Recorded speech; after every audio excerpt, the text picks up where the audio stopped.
Entonces, como hablamos, hace poco Colombia tiene registradas 4.270 especies de orquídeas y de esas 1.572 son endémicas, es decir, que están solamente en el territorio colombiano. ¿Cuántas de esas tendrían algo que ver con la vainilla? Tenemos la familia de las orquídeas, en lo cual tenemos el género de vainilla. Ese género tiene más de 120 especies en todo el mundo, distribuido por la franja tropical, en el neotrópico, en Latinoamérica, en África y también en Asia. Y ese género se divide en 3 grupos principales, de lo cual solo uno tiene especies con frutos aromáticos que producen la vainillina. Y ese grupo que se llama, bueno, comúnmente lo llamamos el grupo aromático, tiene aproximadamente 45 especies que solo tienen distribución en el neotrópico, desde México hasta el norte de Argentina. ¿Podría haber más especies no descubiertas? Sí, definitivamente puede haber.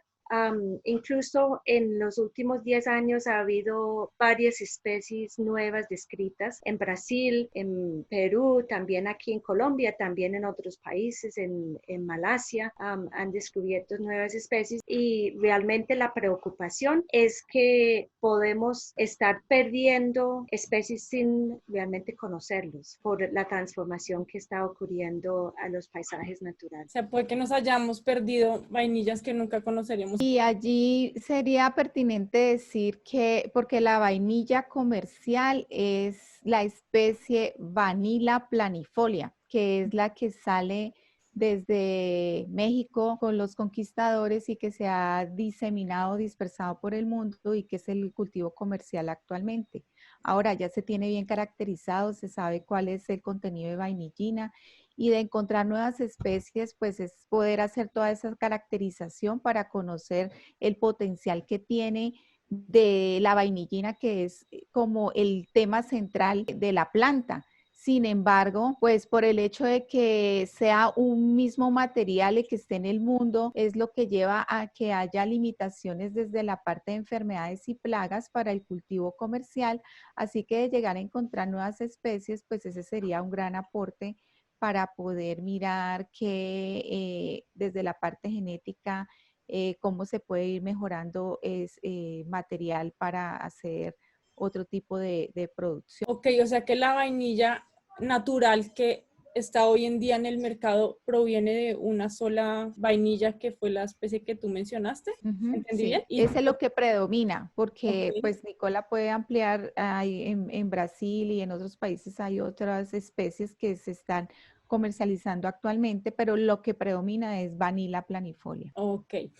Esto me hace pensar, me hace imaginar una cata de vainilla, porque igual que pasa con el café, pues se va encontrando que diferentes cafés botan diferentes características.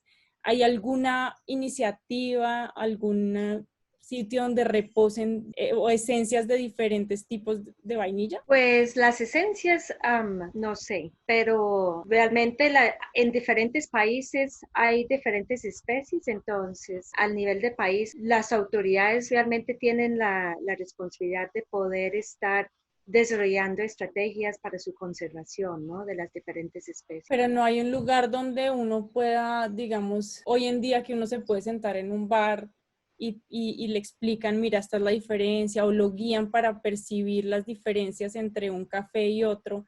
¿Eso existe para la vainilla? Sí, hay iniciativas en México y también en un programa de investigación de vainilla en la isla de la Unión, donde están haciendo estudios detallados sobre los diferentes aromas de las diferentes variedades de vainilla, pero en general la mayoría de la misma especies que mencionó Ana. Como siempre tenemos de referencia el café, eso sería de pronto como un modelo, pero definitivamente con vainilla todavía hay muchas cosas para desarrollar, ¿no? Y sería, pues imagínense, disfrutamos un helado de vainilla, ¿cómo será? Sentarse a degustar todas estas posibilidades de denominación de origen, por ejemplo, pero sobre todo enfatizando también en la producción, porque la producción de vainilla no puede seguir o darse como se ha venido haciendo en monocultivo y menos con las especies que estamos encontrando en nuestros territorios,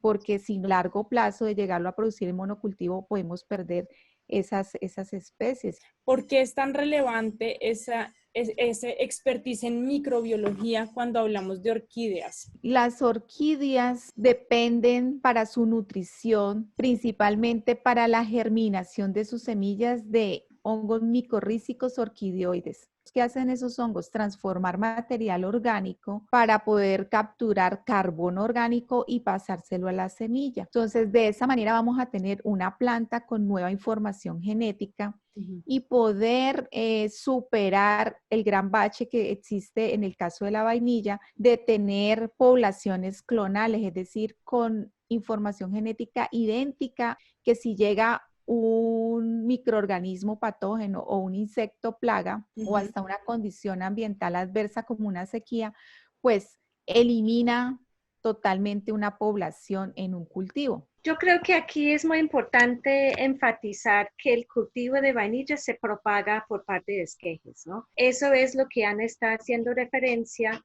de que en el cultivo hay muy poca variación, hasta nula variación genética, ¿no?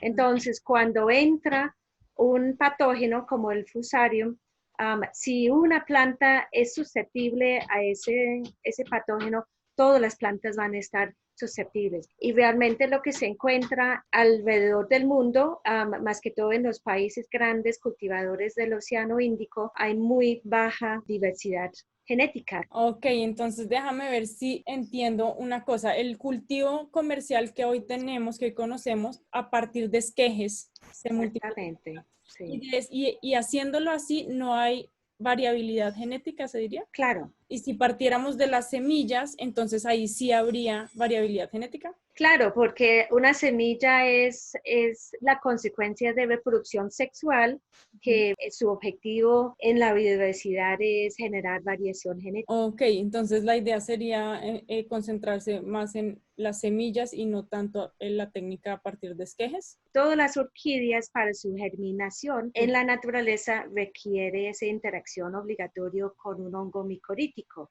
Okay. Ahora, para las orquídeas de interés ornamental, han logrado establecer procedimientos de germinación sin el hongo in vitro. La vainilla tiene algunas complicaciones porque las semillas tienen una testa muy dura, una cobertura de la semilla muy dura, que lo hace más difícil su propagación en el laboratorio. Entonces, todavía no tenemos la capacidad biotecnológica para generar plantas de vainilla a partir de semilla para la siembra, para el cultivo. Y el otro es la paradoja del cultivo, ¿no? De todos los cultivos, porque en general en un cultivo uno quiere un producto homogéneo, que todos los productos son iguales, que todas las manzanas tienen el mismo tamaño, la misma forma, pero eso hace de que en un cultivo de manzana o un campo de frijol existe esta baja variabilidad. Esa es la paradoja de la agronomía. Y realmente yo diría lo que se necesita en la sociedad es empezar a aceptar una mayor diversidad de productos, ¿no?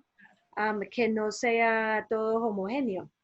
Claro, Sí. eso era un mensaje que quiero darles a ustedes, agroparceros que nos siguen en esta entrevista, y es que esa práctica que tenemos de que no compro esta, por ejemplo, zanahoria si tiene una forma rara, que exijo esa homogeneidad, es un problema y es algo que deberíamos cambiar nosotros como consumidores para permitir que los cultivos sean más fuertes y para promover la biodiversidad.